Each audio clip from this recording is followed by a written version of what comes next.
మరీ పిచ్చి ఎక్కువైపోయి అసలు మనిషి తను ఉండే నీడకి అసలు న్యూయార్క్ డౌన్ టౌన్లో కూడా ఈ రేట్లు లేవండి.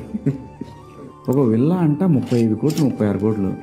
న్యూయార్క్ డౌన్ టౌన్లో ఒక పెంట్ హౌస్ వస్తే రోజు న్యూయార్క్ సిటీని 2 crores జనాభా టచ్ చేస్తారు.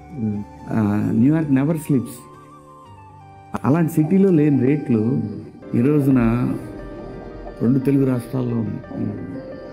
36 కోట్లు విల్లాలో బతకాలంటే నేను నెలకు 15 కోట్లు సంపాదించాలేమో. Real estate name itself real asset real asset కాదా అంటే అవన్నీ కూడా మనకు అవసరానికి ప్రజెంట్ ఇస్తుంది. ఆ డిప్రిసియేషన్ గురవుతుంది. ఏదైతే అప్రిసియేషన్ కంటిన్యూగా అవుతుందో 400 years నుంచి ఇప్పటి వరకు కూడా చెక్కు చెదరకుండా, ఖరాబ్ కాకుండా, డిప్రిసియేషన్ కాకుండా ఏదైనా ఉంది భూమి మీద అన్నిటికంటే విలువైనది, చెడిపోనిది, నిరంతరం పెరిగేది ఓన్లీ భూమి ఒకటే. సో మీరు ఇన్వెస్ట్మెంట్ అనేది రియల్ ఎస్టేట్ అనేది mandatory. Without investing in real estate your life will be income.